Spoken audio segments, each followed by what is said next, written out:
10 ഉപനിഷത്താണ് പ്രധാനപ്പെട്ടത്. 140 ഉപനിഷത്തോളമുണ്ട്. ഈശ കേന കഠ പ്രശ്ന മുണ്ട മാണ്ഡൂക്യ തിത്തിരി ഐതരേയം ച ഛാന്തോഗ്യം ബൃഹദാരണ്യകം ദശ എന്ന് 10 ഉപനിഷത്താണ്. ശ്വേതാശ്വതരം കൂട്ടിച്ചേർത്താൽ 11ആയി. ഇതിനാണ് ശങ്കരാചാര്യൻ ഭാഷ്യം എഴുതിയിരിക്കുന്നത്. അതിൽ മാണ്ഡൂക്യോപനിഷത്ത് എന്ന് പറയുന്നത് ശബ്ദസൂചകം, ശബ്ദം കൊണ്ട് സൂചിപ്പിക്കുന്നു ബ്രഹ്മത്തെ, ഓംകാരം. ആ ഓംകാരത്തിനെ അടിസ്ഥാനമാക്കി വെച്ചുകൊണ്ട് ഇപ്പോൾ നമ്മൾ വിഷ്ണുവിൻ്റെ ഒരു പടം വിരിക്കുന്നു, ഒരു പടം വരയ്ക്കുന്നു, കൃഷ്ണൻ്റെ ഒരു പടം വരയ്ക്കുന്നു, അങ്ങനെ പലതും ഉണ്ടല്ലോ. അതുപോലെ ഇവിടെ പടം വരയ്ക്കാൻ പോകണില്ല, ശബ്ദം കൊണ്ട് തന്നെ ഒരു പ്രതീകമുണ്ടാക്കി. ആ ശബ്ദപ്രതീകമാണ് പരബ്രഹ്മത്തിൻ്റെ ഓം. ആ ഓമിൽ എന്തൊക്കെയുണ്ട്? ആ, ഉ,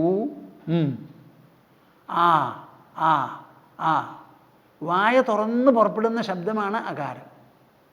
വായ മൂടിയിട്ട് വരുന്ന ശബ്ദമാണ് ആരുടെ വായ തുറന്നാലും ആ, മൂടിയാലും ഇനി ഇതിൻ്റെ രണ്ടിൻ്റെയും മധ്യത്തിലുള്ള സ്വരങ്ങളും അക്ഷരങ്ങളുമാണ് ബാക്കിയുള്ളതൊക്കെ. അപ്പോൾ തുറന്നാലൊന്ന്, മൂടിയാലൊന്ന്, അതിൻ്റെ രണ്ടിൻ്റെയും മധ്യത്തിലാണ് നമ്മുടെ ശബ്ദപ്രപഞ്ചം മുഴുവനും കിടക്കുന്നത്. അതിനെ സൂചിപ്പിക്കാനാണ് ഊ ഊ ഊ. ആ ശബ്ദത്തിൽ ചുണ്ട് തുറക്കണമില്ല, വായ തുറക്കണമില്ല, പൂർണ്ണമായിട്ട് മൂടണമില്ല. അപ്പം നമ്മുടെ സ്വരങ്ങൾ മുഴുവനും, അക്ഷരങ്ങൾ മുഴുവനും, വാക്യങ്ങൾ മുഴുവനും നമ്മുടെ കണ്ഠത്തിൽ നിന്ന്, നാവിൽ നിന്ന്, മുഖത്തിൽ നിന്ന്, ചുണ്ടടക്കം, മൂക്കടക്കം എല്ലാം വരുന്നുണ്ടല്ലോ. അത് മുഴുവനും ഈ 3 സ്ഥാനങ്ങളിൽ നിന്ന് വരുന്നതാണ്. അകാരം, ഉകാരം, കാരം. ഈ 3 എണ്ണവും കൂട്ടിച്ചേർത്തുണ്ടാവുന്ന ശബ്ദമാണ് ഓ.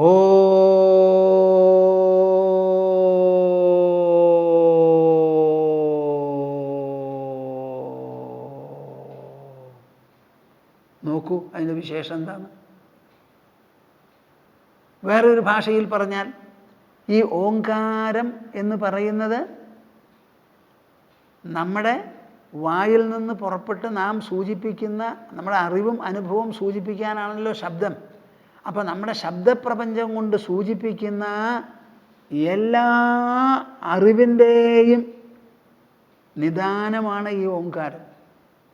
ശബ്ദം എനർജി എന്നുള്ള നിലയ്ക്ക് ഈ ഓംകാരം ജപിക്കുമ്പോൾ അതിന് നമ്മുടെ ശരീരത്തിലും ശ്വാസകോശത്തിലും ഹൃദയത്തിലുമെല്ലാം ഒരു സ്വാധീനമുണ്ട്. തലച്ചോറിൽ ക്യാൻസർ വരെ പ്രതിരോധിക്കാം നമുക്ക് എന്നാണ് പറയുന്നത് ഓംകാര ജപം കൊണ്ട്.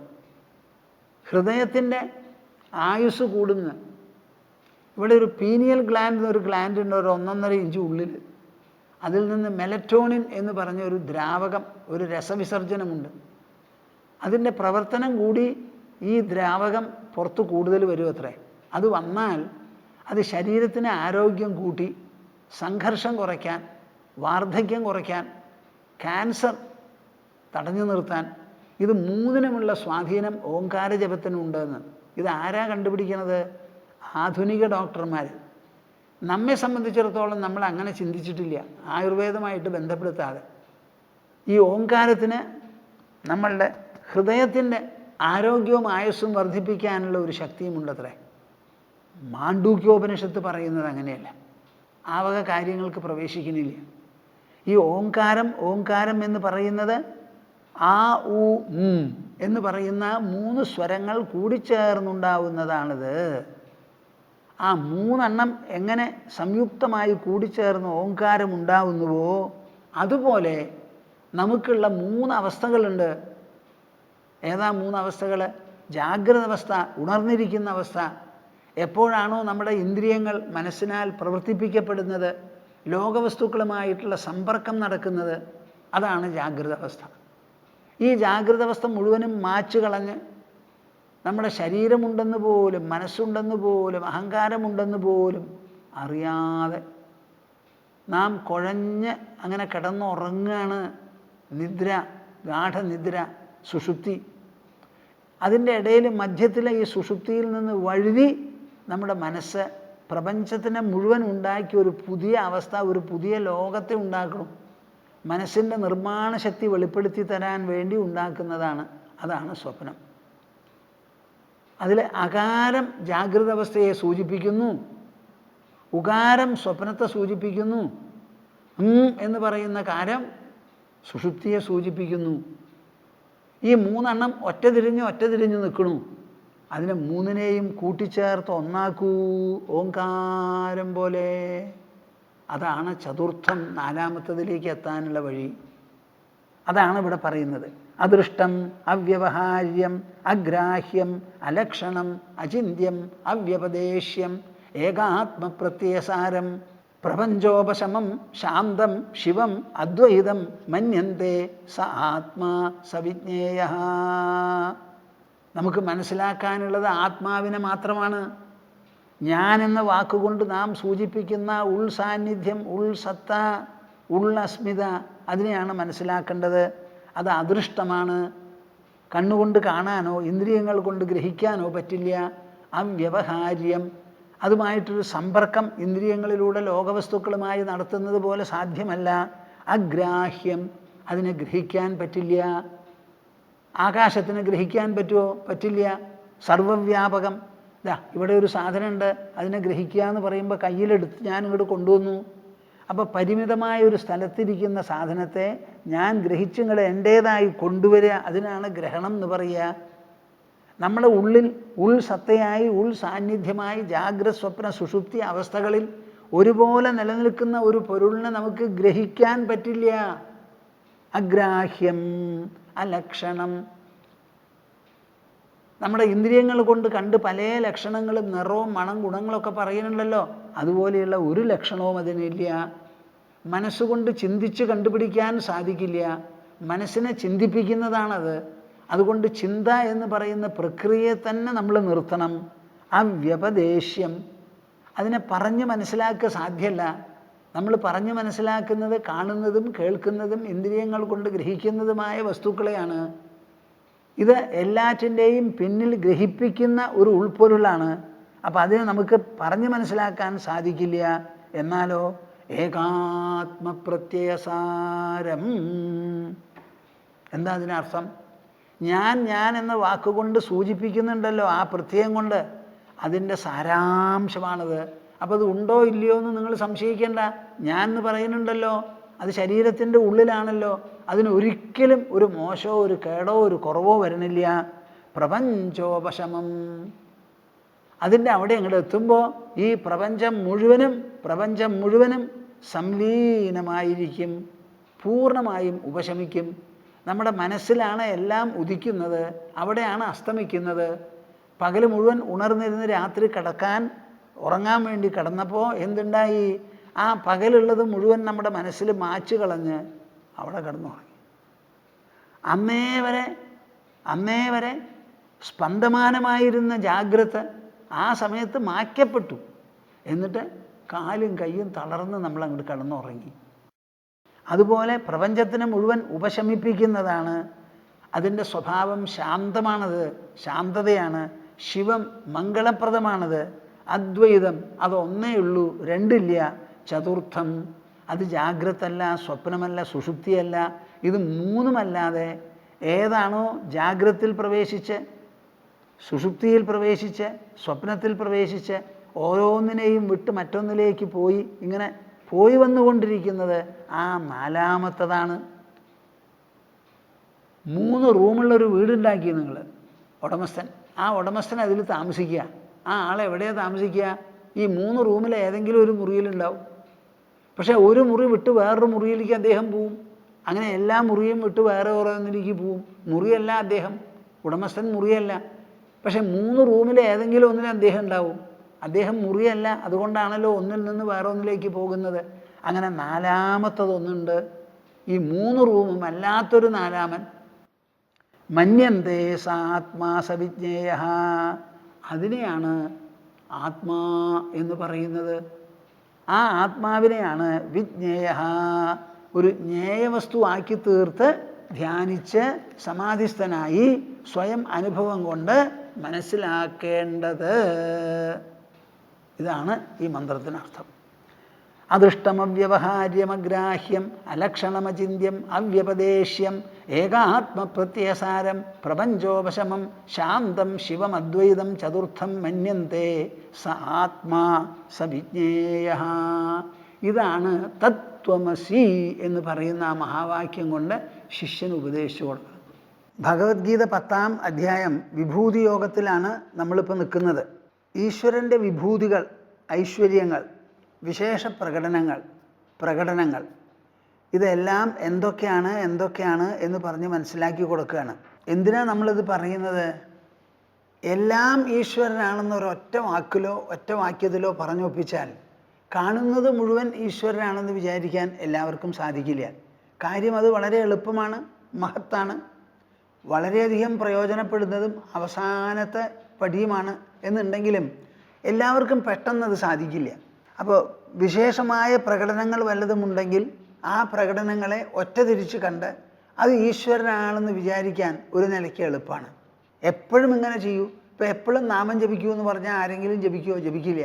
സന്ധ്യാനേരത്തെങ്കിലും ജപിക്കൂ എന്ന് പറയുമ്പോൾ സന്ധ്യ വരുമ്പോൾ അരമണിക്കൂറോ 15 മിനിറ്റോ ജപിക്കാൻ നമുക്ക് വിഷമമുണ്ടാവില്ല. അപ്പോൾ തുടർച്ചയായും സദാ തന്നെയും ഒരു കാര്യം ചെയ്യാൻ എല്ലാവർക്കും വിഷമമാണ്.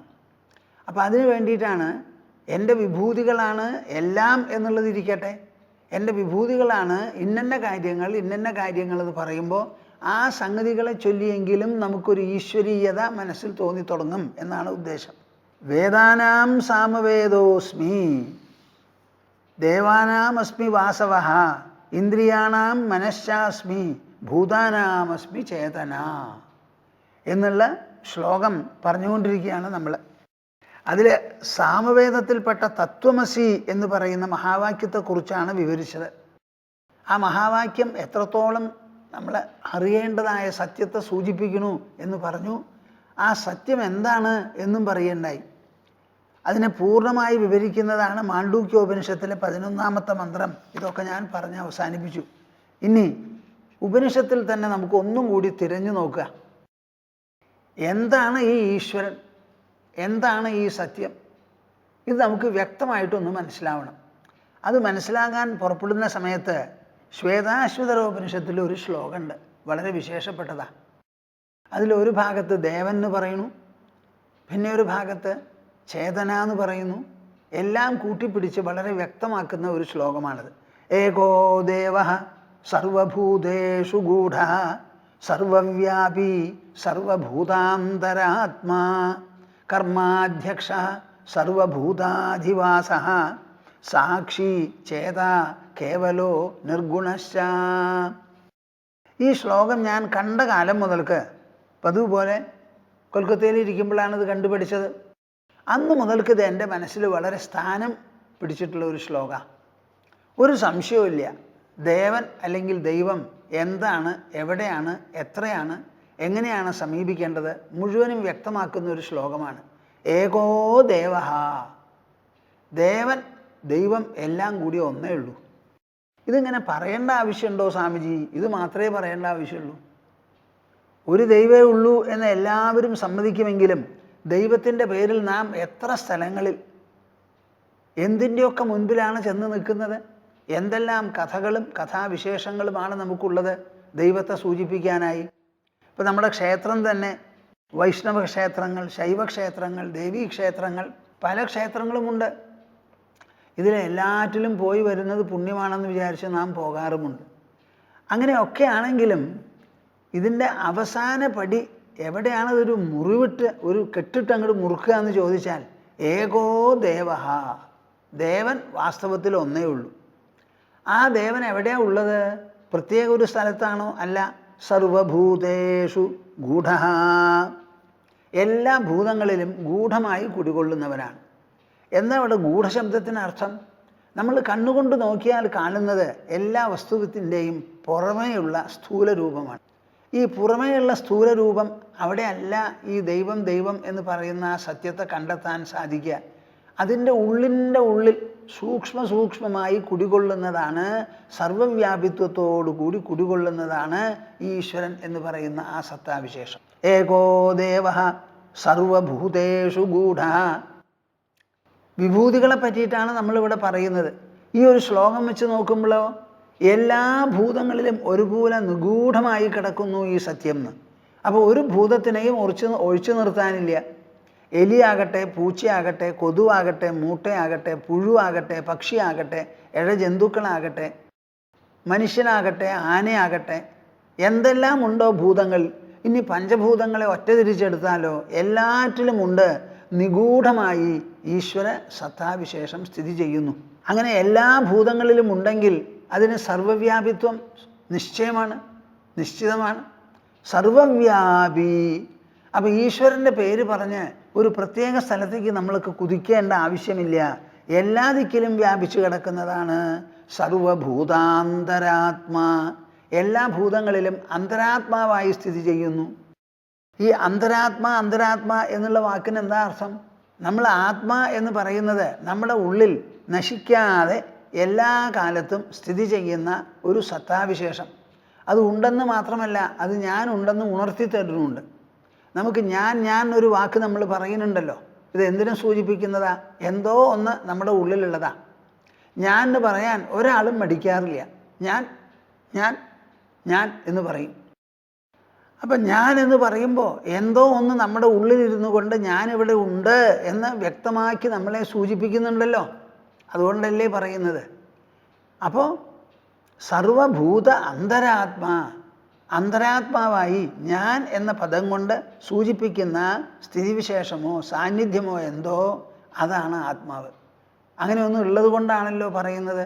ഞാനുണ്ടോ എന്നുള്ള കാര്യത്തിൽ ഒരാൾക്കും സംശയമില്ല. ഉണ്ടെന്ന് തന്നെയാണ് എല്ലാവരുടെയും മറുപടി. എന്താണ് ഞാൻ ചോദിച്ചാൽ പറയാനറിയില്ല, എന്നാലും ഞാനുണ്ട് എന്നുള്ള കാര്യത്തിൽ ആർക്കും സംശയമില്ല. അപ്പോൾ എല്ലാ ഭൂതങ്ങളിലും അന്തരാത്മാവായി സ്ഥിതി ചെയ്യുന്നതാണ് ഈ സത്താവിശേഷം. കർമാധ്യക്ഷ. ഓരോരുത്തരും ചെയ്യുന്ന എല്ലാ പ്രവൃത്തികൾക്കും അധ്യക്ഷ സ്ഥാനത്ത് ഇരുന്നു കൊണ്ടാണ് ഈ വിലാസം പ്രകടമാകുന്നത്. എല്ലാ കർമ്മങ്ങൾ എത്ര തരത്തിലുണ്ട്? ദൈഹികം അല്ലെങ്കിൽ ഐന്ദ്രിയ കർമ്മം, വാചികം വായ കൊണ്ട് ചെയ്യുന്നത് സംസാരിക്കൽ, മനസ്സുകൊണ്ട് ചിന്തിക്കുന്നത് സ്മരിക്കുന്നത്, ബുദ്ധി കൊണ്ട് ആലോചിച്ച് അന്വേഷിച്ച് കണ്ടുപിടിക്കുന്നത്. ഇങ്ങനെ ദൈഹികം, വാചികം, മാനസം, ബൗദ്ധം എന്ന് പറയുന്ന 4 തലത്തിലുമുള്ള കർമ്മവിശേഷങ്ങൾക്കെല്ലാം അധ്യക്ഷസ്ഥാനം ഒരുപോലെ അവലംബിച്ചുകൊണ്ട് സുരക്ഷിതമായി സ്ഥിതി ചെയ്യുന്നതാണ് ഈ സത്യം, ദൈവം. സർവഭൂതാധിവാസ. എല്ലാ ഭൂതങ്ങളിലും അധിവസിക്കുന്നുണ്ട്. ഈശ്വരൻ അധിവസിക്കാത്ത ഒരൊറ്റ ഇടമില്ല. ആ അധിവാസം അന്വേഷിച്ച് ചെല്ലുമ്പോൾ നല്ലതിലുമുണ്ട്, ചീത്തയിലുമുണ്ട്, നന്മയിലുമുണ്ട്, തിന്മയിലുമുണ്ട്, ജനനത്തിലുമുണ്ട്, മരണത്തിലുമുണ്ട്, ദേഹത്തിലുമുണ്ട്, ഉള്ളിലുമുണ്ട്, മനസ്സിലുമുണ്ട്. സർവഭൂതാധിവാസ. നോക്കൂ, ഈ വിശേഷണ ശബ്ദം കൊണ്ട് നിങ്ങൾ ഈ സത്യത്തിനെ സമീപിക്കുന്ന ആ സമീപനം തന്നെ ഒന്ന് പുതുക്കപ്പെടണം. നമ്മൾ സാധാരണ ദൈവം എന്ന് പറഞ്ഞ് ഒരു പ്രത്യേക രൂപമോ ഒരു ഭാവമോ ഒരു കഥയോ അങ്ങനെയല്ല നമ്മുടെ മനസ്സിൽ വരേണ്ടത്. എല്ലാ ദിക്കിലും നിറഞ്ഞിരിക്കുന്നു, വ്യാപിച്ചിരിക്കുന്നു, എല്ലാറ്റിനും അധ്യക്ഷനാണ്. ഏതെങ്കിലും ഒരു ജന്തു അതിൻ്റെ ഇര പിടിച്ച് തിന്നുന്ന സമയത്ത് ആ ഇരയിലുള്ളത് പിടിച്ചു തിന്നുന്ന ആ ജീവിയിലും ഉള്ളത്. അങ്ങനെയുള്ള ഒരു മനോഭാവം നിങ്ങൾക്ക് വളർന്നു വരണം. സാക്ഷി ചേത കേവലോ നിർഗുണശ്ച. സാക്ഷി, എല്ലാറ്റിനും സാക്ഷിയായിട്ടിരിക്കുക.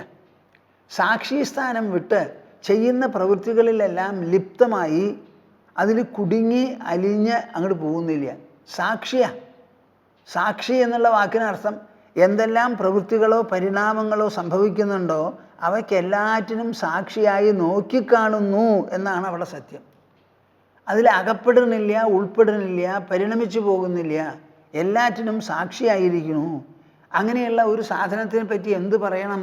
അതാണ് ചേതനയാണത്, ചൈതന്യവിശേഷമാണത്. അത് ദ്രവ്യമല്ല, ഊർജമല്ല.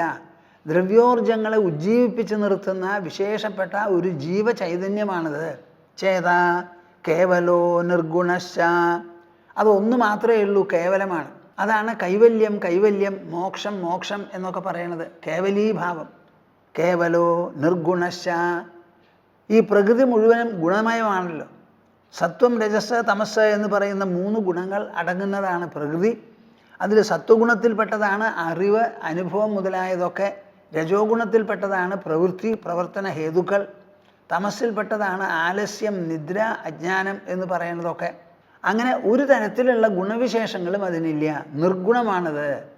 അപ്പോൾ ഒന്നിലും ലേപനമില്ലാതെ എല്ലാറ്റിൽ നിന്നും അകന്ന് സാക്ഷിയായി എല്ലാറ്റിലും വ്യാപിച്ച് ഒറ്റയ്ക്ക് പരിലസിക്കുന്ന വിശേഷപ്പെട്ട ഒന്നാണ് നമ്മൾ ഈ പറയുന്ന ദൈവം. ഇതിലും മീതെ നിങ്ങൾക്ക് എന്തു വേണം? ഏകോ ദേവ സർവഭൂതേഷു ഗൂഢ സർവവ്യാപി സർവഭൂതാന്തരാത്മാ കർമാധ്യക്ഷ സർവഭൂതാധിവാസ സാക്ഷി ചേത കേവലോ നിർഗുണശ്ച. ഒരു വലിയ ശ്ലോക. നിങ്ങളത് എഴുതി വയ്ക്കണം, കുട്ടികളെയൊക്കെ പഠിപ്പിക്കണം. നമ്മൾ സഹസ്രനാമം പഠിപ്പിക്കാറുണ്ട്, പലതും പഠിപ്പിക്കാറുണ്ട്. സഹസ്രനാമത്തിലും ഈ മാതിരിയുള്ള സൂചനാശബ്ദങ്ങൾ പലതുമുണ്ട്. എന്നാലും സഹസ്രനാമം മുഴുവൻ ചൊല്ലിക്കഴിഞ്ഞാലും ദൈവം ചേതനാവിശേഷമാണ്, നമ്മുടെ ഉള്ളിലുണ്ട്, പുറത്തുണ്ട്, സർവഭൂതാധിവാസനാണ് എന്നൊന്നും പറയുന്നവരെ ഞാൻ കണ്ടിട്ടില്ല. അപ്പോൾ ഈ ഒരു ശ്ലോകം വ്യക്തമായി ആധുനികമായ വിദ്യാഭ്യാസ പദ്ധതിയൊക്കെ ഉള്ളവരാണ് നമ്മുടെ കുട്ടികൾക്ക് ബുദ്ധിയൊക്കെ കൂടുതലാണ്. ഇന്നലെ നമ്മുടെ പ്രധാനമന്ത്രി തൃശ്ശൂരിൽ വന്നിട്ടുണ്ടായിരുന്നു. എന്നിട്ട് അദ്ദേഹം കേരള ജനതയെ പ്രത്യേകിച്ചും സ്തുതിക്കുകയുണ്ടായി. എന്താ പറഞ്ഞത്? ഒരു ഡിജിറ്റൽ വിപ്ലവം, പുതിയ ഒരു കാൽവെപ്പ് നടന്നുകൊണ്ടിരിക്കുകയാണ്. അങ്ങനെ ആ ഡിജിറ്റൽ പരിഷ്കാരത്തിനും ആധിപത്യത്തിനും കേരളത്തിലുള്ളവർക്ക് മുൻ സ്ഥാനത്ത് നിൽക്കാൻ സാധിക്കും എന്ന് വരെ പറഞ്ഞ് അദ്ദേഹം അഭിനന്ദിക്കുകയുണ്ടായി. അതിന് എന്താ മനസ്സിലാവുന്നത്? നമ്മുടെ കുട്ടികൾക്കൊക്കെ ബുദ്ധി നല്ലോണം കൂടുതലാണ്, കണക്കും നല്ലോണം ഉണ്ട്, കമ്പ്യൂട്ടറിൽ പ്രവേശിക്കാനുള്ള ബുദ്ധിവിശേഷവുമുണ്ട്, സൂക്ഷ്മതയുണ്ട്, ഒക്കെയുണ്ട്. ആ സൂക്ഷ്മതയൊക്കെയുള്ള കുട്ടികളോട് അതിനനുസരിച്ച ഒരു ദൈവവർണ്ണന, ഈശ്വരവർണ്ണന വിവരണം നിങ്ങൾ നൽകണം. അപ്പോൾ ഈ ശ്ലോകം മതിയായ ഒരു വിവരണമാണ്. ഇത് നിങ്ങളുടെ വീട്ടിൽ എഴുതി വയ്ക്കൂ. കുട്ടികളെല്ലാവരും അത് കണ്ട് പഠിക്കട്ടെ. ഇന്നല്ലെങ്കിൽ നാളെ അവർ ചോദിക്കും എന്താണെന്ന്. നമ്മുടെ കുട്ടികളുടെ ബുദ്ധി നന്നാവാൻ, മനസ്സ് നന്നാവാൻ എന്തു വേണം? എന്തെങ്കിലും ചില കാര്യങ്ങൾ അവർക്ക് സ്ഥായിയായി നിൽക്കത്തക്ക വിധത്തിൽ അതേമാതിരി ഒരു ഭാഷയിൽ പറഞ്ഞു കൊടുക്കണം. ഈ സംസ്കൃതത്തിനുള്ള ഒരു വിശേഷം എന്താണെന്ന് വെച്ചാൽ അതിലെ ആ പദങ്ങളും സന്ധികളുമെല്ലാം വളരെ വിശേഷപ്പെട്ടതാണ്.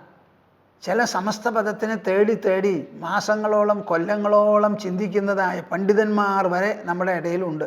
അത്ര വിശേഷപ്പെട്ടതാണ് ഈ സമസ്ത പദങ്ങളൊക്കെ. അപ്പോൾ ഈ സംസ്കൃതത്തിലുള്ള 4 വരി നിങ്ങളുടെ കുട്ടികളെ പഠിപ്പിക്കുന്ന പക്ഷം അവരുടെ ബുദ്ധി ഉജ്ജ്വലോജ്വലമാവാതെ നിവൃത്തിയില്ല. 4 വരി പഠിച്ചാൽ മതി സംസ്കൃതത്തിൽ. ഒരു മനുഷ്യൻ്റെ ജീവിതം വരെ മാറിക്കളയും. ഏകോ ദേവ സർവഭൂതേഷു ഗൂഢ സർവവ്യാപി സർവഭൂതാന്തരാത്മാ കർമാധ്യക്ഷ സർവഭൂതാധിവാസ സാക്ഷി ചേത കേവലോ നിർഗുണശ്ച. എൻ്റെ കൂട്ടരെ, നിങ്ങളൊരു കാര്യം ഓർമ്മ വയ്ക്കണം. നിങ്ങളുടെ ഭൂമാനന്ദ സ്വാമിജി നിങ്ങളോട് സംസാരിക്കുന്നത് എത്ര കൊല്ലങ്ങൾ ആയി എന്നറിയാമോ? 60 കൊല്ലങ്ങളായി എന്ന് ഞാൻ പറയുന്നു. ഞാനങ്ങനെ സംസാരിച്ചൊന്നും നടന്ന ഒരാളൊന്നുമല്ല. പെട്ടെന്ന് അങ്ങനെ സംസാരിക്കാൻ തുടങ്ങിയതാണ്. മൂകം കരോതി വാചാലം എന്ന് പറഞ്ഞത് ഏകദേശം ശരിയാന്ന് പറയാം. എൻ്റെ കാര്യത്തിൽ മൂകനായിരുന്നില്ല ഞാൻ, അങ്ങനെ സംസാരിക്കുന്ന ഒരാളൊന്നുമല്ല.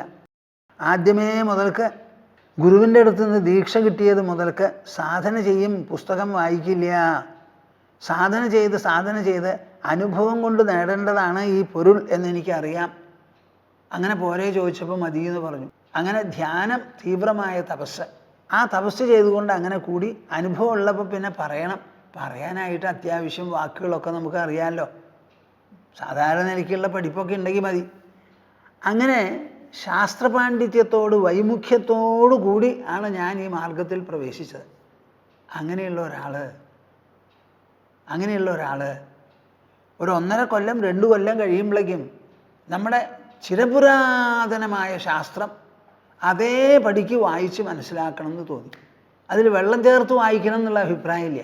അപ്പോൾ അത് വായിച്ച് ആ ഒറിജിനൽ, ആ മൂലമായിട്ടുള്ള ശ്ലോകങ്ങൾ എന്തോ അത് അതേപടിക്ക് മനസ്സിലാക്കി, അതിലേതെങ്കിലും വാക്കിന് നമുക്ക് അർത്ഥം കിട്ടണില്ല എന്ന് വെച്ചാൽ അതുമാത്രം നോക്കി ഗ്രഹിച്ച് അതിൽ പറഞ്ഞിട്ടുള്ള കാര്യങ്ങൾ മുഴുവൻ വാക്കുകളും വാക്യങ്ങളും വാചകങ്ങളും ഖണ്ഡികകളുമാണല്ലോ.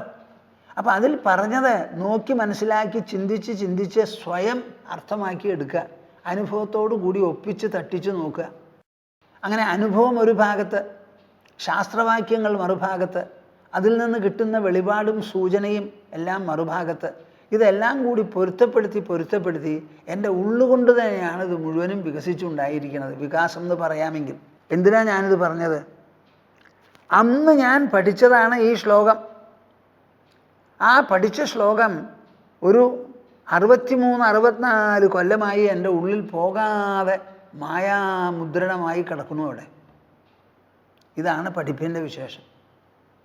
നിങ്ങൾ എന്ത് പഠിക്കുമ്പോഴും അതുപോലെ വേണം പഠിക്കാൻ.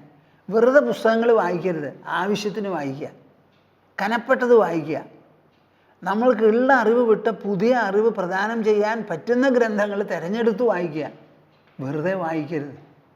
വായിക്കുന്നത് പഠിക്കാൻ, പഠിക്കുന്നത് അനുസ്മരിക്കാൻ, അനുസ്മരിക്കുന്നത് അനുധാവനം ചെയ്യാൻ, അനുസരിക്കാൻ, പിന്തുടരുന്നതോ നമ്മുടെ മികവിനും തികവിനും വികാസത്തിനും വേണ്ടി. ഇങ്ങനെ ഒരു വ്രതബദ്ധത നിങ്ങളുടെ പഠിപ്പിൽ നിങ്ങൾക്കുണ്ടാവട്ടെ. ഏകോ ദേവഃ സർവഭൂതേഷു ഗൂഢഃ സർവവ്യാപി സർവഭൂതാന്തരാത്മാ കർമാധ്യക്ഷഃ സർവഭൂതാധിവാസഃ സാക്ഷി ചേത കേവലോ നിർഗുണശ്ച. ഞാൻ ഈ ശ്ലോകം ഇപ്പോൾ ഒരു 3-4 തവണയായി നിങ്ങളുടെ മുൻപിൽ ചൊല്ലി കേട്ടിട്ടുണ്ടാവും. ആ 3-4 തവണ കേട്ടതിൻ്റെ ഒരു പ്രതിഫലനം നിങ്ങളുടെ മനസ്സിലുണ്ടാവട്ടെ. എന്തിനാ ഞാൻ ഇത്ര നേരം ഇതൊക്കെ പറഞ്ഞത്? മാണ്ഡൂക്യോപനിഷത്തിൽ നിന്നും ശ്വേതാശ്വതര ഉപനിഷത്തിൽ നിന്നും ഒക്കെ ഉദ്ധരണികളെടുത്ത് നിങ്ങളുടെ മുൻപിൽ പ്രസ്താവിക്കാനുള്ള കാരണം എന്താ? വേദാനാം സാമവേദോസ്മി എന്ന് പറഞ്ഞതാണ് പ്രമാണം. 4 വേദങ്ങളും വിജ്ഞാപകങ്ങളാണ്. ഓരോ വേദത്തിലുമുണ്ട് ഓരോ മഹാവാക്യം. അതിൽ 3-ാമത്തെ വേദം എന്ന് പരിഗണിക്കുന്ന സാമവേദത്തിലുള്ളതാണ് തത്വമസി എന്ന് പറയുന്നത്. അതാണ് നീ എന്ന് പറഞ്ഞ് ഉപദേശിക്കുകയാണ്. നീ അന്വേഷിക്കാൻ പോകുന്ന സത്യം വേറെ ഒന്നുമല്ല, അത് തന്നെയാണ് നീ തന്നെയാണത്. ഇങ്ങനെ ഞാനാണത്, അതാണ് ഞാൻ എന്നുള്ള രൂപത്തിൽ വേണം അതിനെ അന്വേഷിക്കാനും തിരയാനും കണ്ടുപിടിക്കാനും, കണ്ടുപിടിച്ചത് മനസ്സിൽ ഉറച്ചു നിൽക്കാനും. നിങ്ങൾക്ക് എത്രത്തോളം കാലം ഭഗവാനെ വേറെയാണെന്നുള്ളൊരു തോന്നലുണ്ടോ, ആ വേറെ നിൽക്കുന്ന ഭഗവാൻ മറഞ്ഞുപോയി എന്ന് വരാം. ഞാൻ തേടുന്ന ഭഗവാൻ ഞാൻ തന്നെ.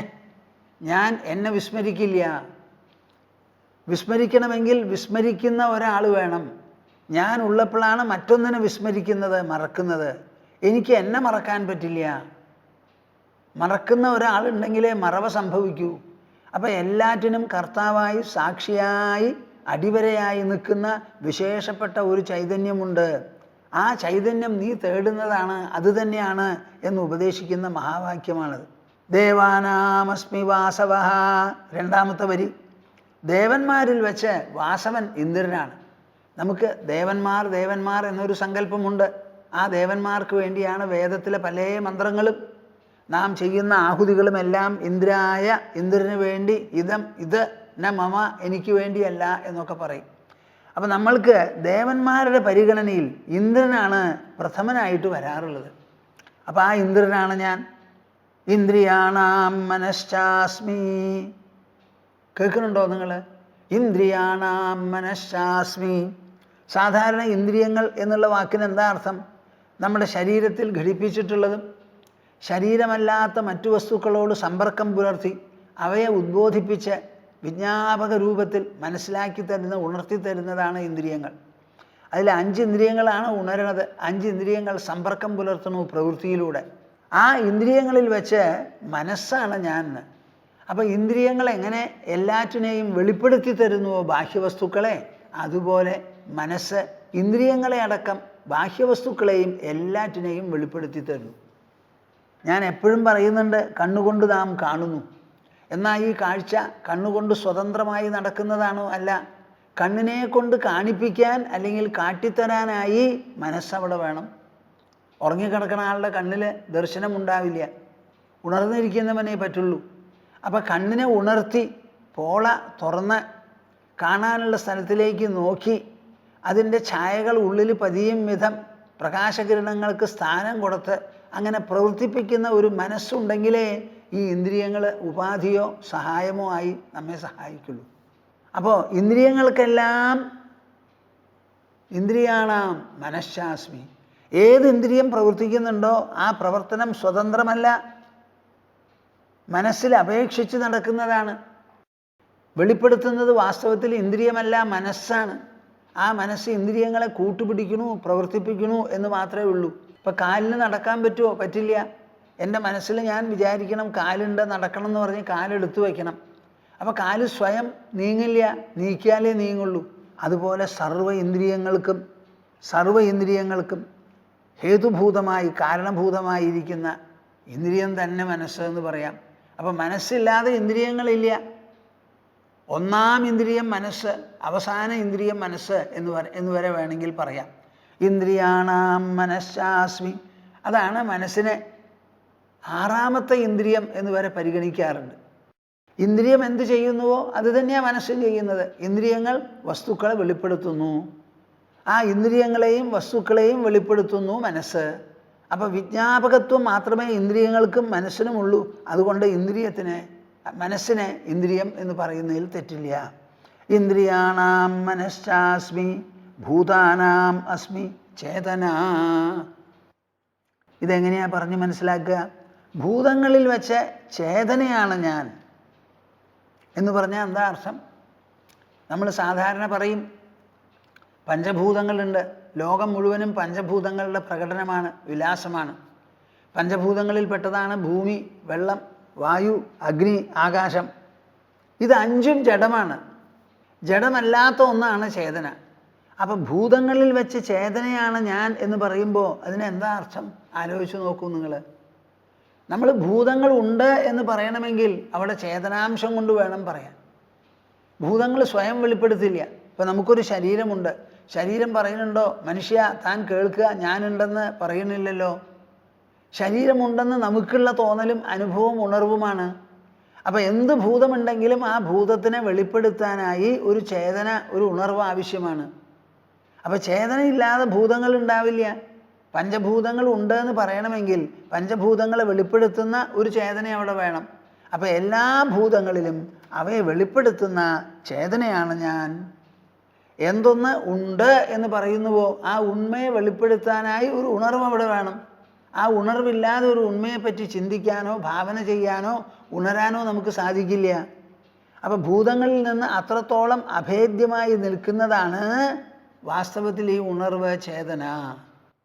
ഭൂതാനാം അസ്മി ചേതന, വേദാനാം സാമവേദോസ്മി, ദേവാനാം അസ്മി വാസവഃ, ഇന്ദ്രിയാണാം മനശ്ചാസ്മി, ഭൂതാനാം അസ്മി ചേതന. വസ്തുക്കൾ രണ്ട് തരത്തിലാണ്. ജഡം, ചേതന എന്ന് പറഞ്ഞ് രണ്ട് തരത്തിലാണ്. ചേതനത്തിൽ രണ്ടും കൂടിയതാണ്. ചേതന തനിയെ നിലനിൽക്കില്ല. ചേതന നിലനിൽക്കണമെങ്കിൽ അതിനോടുകൂടി ചേരുന്നതായ ഒരു അചേതനം കൂടി ഉണ്ടായാലേ പറ്റുള്ളൂ. അല്ലെങ്കിൽ ചേതന എങ്ങനെയാണ് വെളിപ്പെടുക? നമ്മുടെ മാറ്റർ എനർജിയെ പറ്റി പറയും. മാറ്റർ സ്വന്തമായിട്ട് നിൽക്കും. എനർജിക്ക് നിൽക്കണമെങ്കിലോ ഒരു മാറ്റർ മീഡിയം, ഒരു ഉപാധി അതിന് വേണം, ദ്രവ്യോപാധി. അതുപോലെ ഈ ചേതന എന്ന് പറയുന്നത് സചേതനമാണ് ജീവികൾ. ആ ജീവികൾ സചേതനമാണെങ്കിൽ ആ ജീവിയിലെ ചേതനാംശത്തിന് പുറമെ ഒരു ശരീരവും ഉണ്ടാവും. അത് രണ്ടും കൂടിക്കലർന്നതാണ് ജീവി. അപ്പോൾ ചേതന തനിയെ വെളിപ്പെടില്ല. അത് വെളിപ്പെടുത്താനായി ഒരു ജഡവസ്തു അവിടെ ആവശ്യമാണ്. അങ്ങനെ വസ്തുക്കൾ ജഡവും ചേതനയുമാണെങ്കിലും ചേതനയിൽ ജഡവും സന്നിഹിതമാണ് എന്ന് മനസ്സിലാക്കണം. അതിൽ ചേതനയാണ് ഞാൻ. രുദ്രാണാം ശങ്കരശ്ചാസ്മി, രുദ്രാണാം ശങ്കരശ്ചാസ്മി, വിത്തേശോ യക്ഷരക്ഷസാം, വസൂനാം പാവകശ്ചാസ്മി, മേരുഹു ശിഖരിനാമഹം. ഇതിൽ എല്ലാം ഞാൻ പറയുന്നില്ല. എല്ലാം പറഞ്ഞാൽ ഈ അധ്യായം മാത്രമേ പറഞ്ഞുകൊണ്ടിരിക്കാൻ പറ്റുള്ളൂ. കുറേയൊക്കെ കുറച്ച് പ്രധാനപ്പെട്ടതൊക്കെ പറയാം. പിന്നെ നിങ്ങൾ സ്വയം ചിന്തിക്കാം. പിന്നെ എല്ലാം അറിഞ്ഞോളണമെന്ന് നിർബന്ധമില്ല. അറിഞ്ഞത് ചിന്തിച്ചാൽ മതിയല്ലോ. രുദ്രാണാം ശങ്കരശ്ചാസ്മി. നമുക്ക് രുദ്രന്മാർ എന്ന് പറയുന്ന വകുപ്പിൽ 11 രുദ്രന്മാരുണ്ട്. ആ രുദ്രന്മാരിൽ ശങ്കരൻ എന്ന് പറയുന്ന രുദ്രനാണ് ഞാൻ. വിത്തേശോ യക്ഷരക്ഷസാം, വിത്തേശോ യക്ഷരക്ഷസാം. യക്ഷരക്ഷസുകൾ ധാരാളമുണ്ട്. അതിൽപ്പെട്ട വിത്തേശൻ, കുബേരനാണ് ഞാൻ. വസൂനാം പാവകശ്ചാസ്മി. വസുക്കളുണ്ട്, അഷ്ടവസുക്കൾ. ആ അഷ്ടവസുക്കളിൽ പാവകശ്ചാസ്മി, അഗ്നി അനലൻ, അതാണ് ഞാൻ. മേരുഹു ശിഖരിണാമഹം, ശിഖരികളിൽ വെച്ച്, പർവ്വതങ്ങളിൽ വെച്ച് മേരുവാണ് ഞാൻ. എന്താ ഈ മേരുപർവ്വതത്തിന് വിശേഷം എന്ന് ചോദിച്ചാൽ അതിൽ രത്നം, കാഞ്ചനം, ഇങ്ങനെ രണ്ടെണ്ണം ധാരാളമുണ്ട്. ലോകത്തിൽ പല വസ്തുക്കളും പല ലോഹങ്ങളും ഉണ്ടെങ്കിൽ അതിലേറ്റവും വിലപിടിച്ചതും ഒരു ഭൂഷണം, അലങ്കാരം എന്നുള്ള നിലയ്ക്ക് ഉപയോഗിക്കുന്നതുമാണ് സ്വർണം. നമ്മുടെ ഇന്ത്യ ദരിദ്രരാജ്യം എന്നാണ് വെപ്പ്. പക്ഷേ ഇവിടെയുള്ള സ്വർണത്തിൻ്റെ കണക്ക് ഞാൻ ചിലപ്പോൾ പറയാറുണ്ട്. എത്രമാത്രം സ്വർണ്ണമാണ് ഇവിടെ. ലോകരാജ്യങ്ങളിൽ വെച്ച് ഏറ്റവും അധികം സ്വർണം ഉപയോഗിക്കുന്നതും കയ്യിൽ വയ്ക്കുന്നതും എനിക്ക് തോന്നുന്നു ഇന്ത്യയാണെന്ന്. അത്ര പ്രിയ നമുക്ക്. എത്ര ഏഴപ്പെട്ടവർക്കും കയ്യിലൊരു മോതിരമില്ലെങ്കിൽ കഴുത്തിൽ എന്തെങ്കിലും ഒരു ചെയിൻ. ഇന്നാൾ ഞാൻ എവിടുന്നോ പോയിക്കൊണ്ട് വരുന്ന സമയത്ത് ഒരാൾ നടക്കുന്നു, നല്ലൊരു പുരുഷനാണ്, മേലൊന്നും ഇട്ടിട്ടില്ല, പക്ഷേ കഴുത്തിലത്തെ ചെയിൻ വളരെ പ്രകടമായിട്ട് കാണാം. സ്വർണ്ണ, അല്ലെങ്കിൽ സ്വർണം പൂശിയതെങ്കിലും ആവും. ഇന്നത്തെ കാലത്ത് സ്വർണ്ണം ഇടുക ഭേദം സ്വർണം പൂശണത് മോശമാണെന്നാണ് തോന്നുന്നത്. എന്താണെന്നറിയോ? അതെങ്ങാനും സ്വർണം പൂശിയതാണെന്നറിഞ്ഞാൽ അവർ ആ ആളെ അടിക്കുക വരെ ചെയ്യും. സ്വർണ്ണം ഉണ്ടെന്ന് വിചാരിച്ചിട്ടാണ് കൊണ്ടുപോകാൻ പുറപ്പെടുന്നത്. ഇതൊന്നുമില്ലാതെ വല്ല പ്ലാസ്റ്റിക്കോ അങ്ങനെ വല്ലതൊക്കെ ഇട്ട് നടക്കുകയാണ് ഏറ്റവും നല്ലത്. രുദ്രാണാം ശങ്കരശാസ്മി എന്ന് പറഞ്ഞു. മേരുഹു ശിഖരിണാമഹം. ഭൂമിയിൽ പല വിശേഷങ്ങളും ഉണ്ട്. അതിൽ ഒരു വിശേഷം ഇവിടുത്തെ കുന്നും മലയും പർവ്വതവുമാണ്. പിന്നെ ഒരു വിശേഷം സമുദ്രമാണ്. സമുദ്രത്തിന് വിസ്താരമഹിമ മാത്രമേ ഉള്ളൂ. അതിങ്ങനെ വിസ്തൃതം, അന്തമില്ലാത്ത വിസ്തൃതമാണ്. സമുദ്രത്തെ നമുക്ക് പൂർണ്ണമായിട്ട് കാണാൻ പറ്റില്ല. നമ്മളിങ്ങനെ കണ്ടാൽ അവിടെ എന്താ ഇങ്ങനെ വിസ്താരം കൊണ്ട് ഉരുണ്ട ഭൂമി, കേൾക്കുന്നുണ്ടോ നിങ്ങൾ? ഇങ്ങനെ ഉരുണ്ട ഭൂമി ആയതുകൊണ്ട് സമുദ്രം എങ്ങനെയായിരിക്കുക. അപ്പോൾ നമുക്ക് കൂടുതൽ ദൂരം കാണാൻ പറ്റില്ല. കുറേ കഴിഞ്ഞാൽ ആ വെള്ളം ഇങ്ങനെ ഉരുണ്ട ഭൂമിയാണല്ലോ, അതിലിങ്ങനെ ഉരുണ്ട് മറിഞ്ഞു പോകും. പർവ്വതം അതുപോലെയല്ല. എത്ര ഉയരമുണ്ടെങ്കിലും നമുക്ക് നോക്കിയാൽ കാണാൻ പറ്റും. അപ്പുറം മാത്രമേ നമുക്ക് കാണാൻ പറ്റായുള്ളൂ. വേണ്ടി വന്നാൽ നമുക്ക് ഏത് പർവ്വതത്തിൻ്റെ മുകളിലും പോവാം. ഏറ്റവും ഉയരം കൂടിയ ഹിമാലയ ഉണ്ടല്ലോ, എവറസ്റ്റ്, ആ കൊടുമുടി എന്നോ നമ്മൾ കീഴടക്കി അവിടെ ഫ്ലാഗൊക്കെ നാട്ടി പോകുന്നതാണ്. ആര്? ഹില്ലാരി, ടെൻസിംഗ് എന്ന് പറയുന്ന രണ്ട് കൂട്ടർ. അപ്പോൾ പർവ്വതം നമ്മളെ വളരെയധികം ആകർഷിക്കുന്നതാണ്. പക്ഷെ ആ ആകർഷിക്കുന്ന പർവ്വതങ്ങളിൽ വെച്ച് മേരുവാണ് ഞാൻ എന്ന് പറയുന്നു. ഈ മേരുവിനെ പറ്റി വളരെയധികം പരാമർശമുണ്ട്. മൗണ്ട് മേരു എന്നൊക്കെ പറയാറുണ്ട്. നമ്മുടെ ക്ഷേത്രങ്ങളിൽ മേരോഹോ ദക്ഷിണേ പാർശ്വേ എന്നാണ് ഭാരതത്തിനെ പറ്റി മന്ത്രരൂപത്തിൽ ഉപാകർമ്മങ്ങളിലൊക്കെ പ്രതിപാദിക്കുന്നത്. മേരോഹോ ദക്ഷിണേ പാർശ്വേ, മേരുവിൻ്റെ തെക്ക് ഭാഗത്ത് നിന്ന്. മേരുവിൻ്റെ തെക്ക് ഭാഗത്താണ് ഇന്ത്യ രാജ്യം എന്നുണ്ടെങ്കിൽ മേരു വടക്ക് ഭാഗത്താവണം. ആ മേരുവിനെ പറ്റി പറയാണ് രത്നകാഞ്ചനമയം. രത്നകാഞ്ചനമയമാണത്. ധാരാളം വിലപിടിച്ച രത്നങ്ങളും സ്വർണവും ഉണ്ടത്ര ഇതിൽ. ഈ മേരുവിനെ പറ്റി രണ്ട് തരത്തിലുള്ള പരാമർശങ്ങൾ എനിക്ക് ഓർമ്മ വരികയാണ്.